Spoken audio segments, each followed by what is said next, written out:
What's going on, Fitness For You junkies and fitness enthusiasts all around the globe? Welcome back to another episode of Fitness For You. I'm here today in Retro Fitness of Pearl River, New York, and today I'm gonna talk to you guys about how to get an effective workout in without any equipment.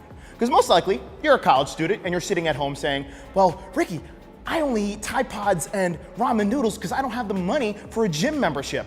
Well, you're in luck. I have 4 exercises that I wanna show you that are actually gonna help you have an effective workout without any equipment. Here's how. The first exercise on our list is the push-up. The push-up is so basic and so simple, but it's so effective, and everybody hates it. It actually works out your chest, it works out your delts, and it works out your triceps. You're getting a 3-in-1 combo, so why wouldn't you do it? There's many ways to do the push-up, and I see a lot of people, they sit here and they're like, I'm gonna attempt to do this push-up, and they wind up actually doing it wrong for the most part.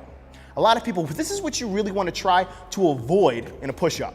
A lot of people, they take their hands, right? They pretend I'm in a push-up position. They go like this, they throw their elbows out, and they go down, and they go up. They're saying, Ricky, I want a delt injury. I wanna rip my shoulder blades apart and have rotator cuff problems. That's how you get a shoulder injury. Now, the proper way to do a push-up, right? And everyone's like, well, how do you do a proper push-up? Well, let me show you how to do a proper push-up. Elbows in, you go in, you come down all the way, and you go all the way up to the top. All the way down, all the way up to the top. It's really simple.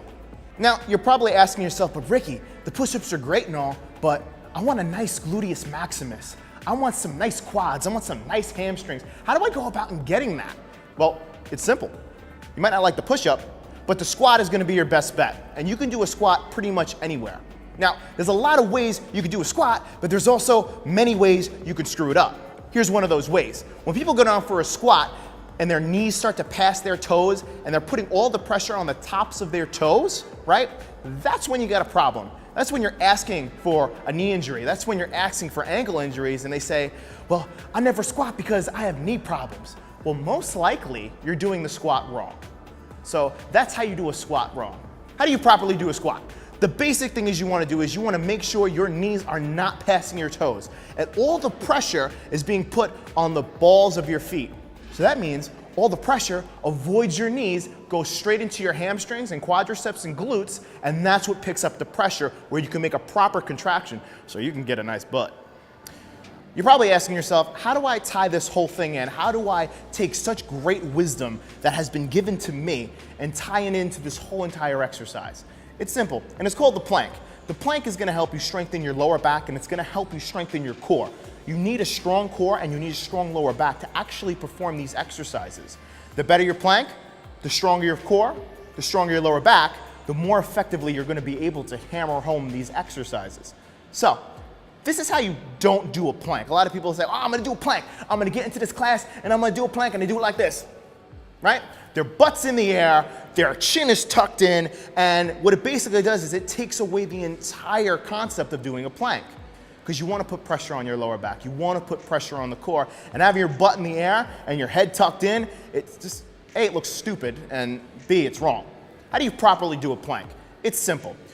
You keep your butt down, your core tight, and you wanna be like a bridge, a level playing field, okay? You don't wanna be a mountain, you wanna be a bridge. So you wanna have your chin tucked up all the way, your arms planted down, and your body like a bridge. And that, my friend, is gonna help you strengthen your lower back and core and get a nice 6-pack of abs. You're probably saying to me, Ricky, the squat is great and all. I don't wanna squat. I really don't like it. Squatting is weird. It makes me feel uncomfortable. It makes me feel like I'm sitting into a cold toilet seat and the toilet seat's gonna touch my butt cheeks. I just don't like that feeling. Well, I have an alternative exercise for you. It's called a walking lunge. Now, a lot of people say, oh, I know what a lunge is. I could do a lunge, and they do a lunge completely wrong. What they're doing is they take a tiny step forward and their knees pass their toes and the pressure is on the tippy toes of their feet.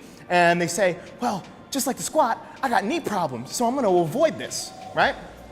So how do you properly do a lunge? What you're gonna do is you're gonna take a big step forward, right? And you're gonna put all the pressure on the heel of your feet, right? You're gonna let your back leg drop, right? Along with the front leg, but the front leg is not going to pass your toes. And what you're gonna do is you're gonna step forward and switch into the next leg and switch into the next leg. And what that's gonna help you do is that's gonna help you contract the muscles so that you can get the legs and the booty that you want. So, my Tide Pod eating, condom snorting friends, how do we tie this entire thing together? It's very simple. When you're doing these exercises at home or wherever you're doing it in your dorm, on a serious note, you have to contract each muscle. I don't want you to just do the reps. I don't want you to just do the exercise. I want you to really consciously contract the muscles so that your muscles are forced to change. You have to put your muscles in a place to where they're challenged. If they're not challenged, your body is not going to change. Like in life, when we're facing challenges and we're forced to adapt to our situation, our muscles work the same way. When our muscles are put under a stress that they have to change, your muscles and body are going to adapt. You're going to lose body fat. You're going to start putting on lean mass, and you're actually going to start looking the way you want. So take all the information that I gave you, crumble it up into a ball, stick it in your ear, right? So it functions into your brain, right? And use it.